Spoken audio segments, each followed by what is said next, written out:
So how this all started was,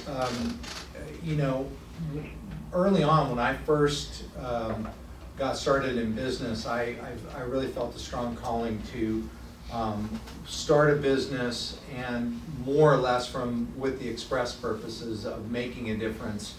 And that came as a result of I wanted to be a pastor, and then I got this interruption in my life, and all good callings are a big interruption, and I ended up in this position where I felt like God told me that He was going to bless me in business so I could be a blessing in the kingdom, and that, for those of you that don't have kingdom speak, meaning in Christian speak, make an impact to the poor and to the lost people who've never heard about God, and really, reach out to that. So I immediately went to my pastor and said, the devil's been speaking to me, because, how could this be? Because I wanted to be a pastor, and that's the most important thing. And he helped me understand that this was a legitimate, real calling.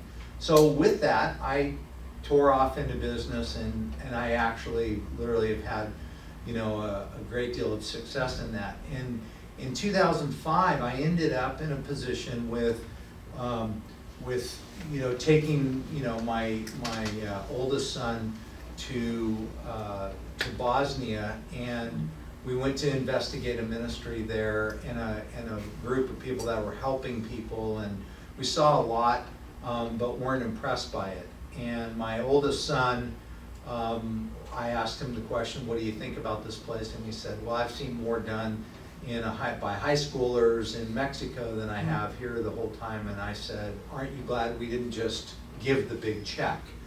And in that, when I said that, the bell sort of rang in his head, and he said, is that what we're doing here? Is that, the point of all this? And it sort of was an awakening for me, because it was very obvious, and I wasn't doing a very good job of communicating. And went to India with my second son, and we went around the country, investigated a great ministry. We ended up giving a lot, and I had a really big experience with, wow, this is really important. And my second son, Chase, I said, what are you going to do when you get home? And he said, I'm going to, go in the backyard and lay in the backyard and thank God for where I live and what I have, and all that I have.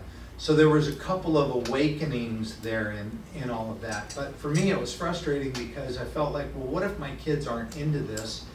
And I felt like the Lord spoke to me very clearly and said, this isn't about your kids, it's about a bigger picture, and it's about exposing people to generosity and teaching the generations about generosity. Generations meaning, young and old.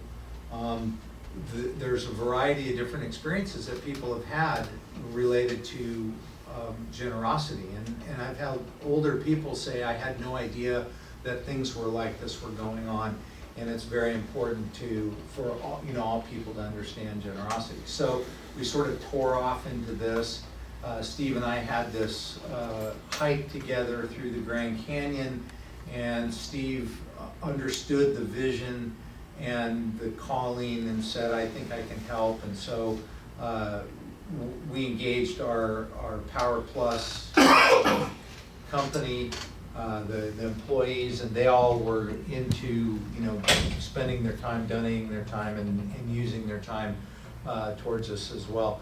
So we funded, the Giving University is funded by Power Plus. We're not looking for donations, but we are looking to use students to deploy capital, and on behalf of the Giving University, with no strings attached. We're looking for great ideas, great inspiration, and we're going to be critical about that. If it's not great, we're not doing it. If it's not high impact, we're not doing it. And we want you to go out there and look for things. And I'll say this a number of times throughout. Steve will say it's a part of the theme of of the Giving University, no to one thing is yes to something great. No to something could be no to something that's mediocre or low impact, or you're not quite sure, means yes to something else.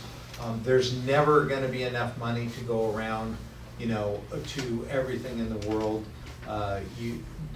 Even Jesus said, you can't, the poor you will always have with you, and so we'll always have poor, we'll always have the problems of the poor, we'll always have opportunities. So with that, that's really the founding of the Giving University, and as it morphs, as we learn more, as I said last week, we will work hard to learn as much from you guys and your input and your questions, and those questions invoke all kinds of things, and so that's what's great. And so we'll incorporate anything new that we learn in the future classes, and we're trying to get better. Mandate is sacrifice. That we're supposed to give sacrificially. Just says give, bring the tithe. It's like a prescribed amount. Just do that, okay? Now, if you do that, the biggest mandate in the Bible is to give in faith. Because it's impossible to do what without faith? It's please God. Can't please God without faith. We're under a curse when we're not generous. I believe that's the way God made us. And then we're supposed to bring it to God. However, test me in that, right? And then test God and see if he won't just throw open the floodgates. It's work out your own salvation with fear and trembling.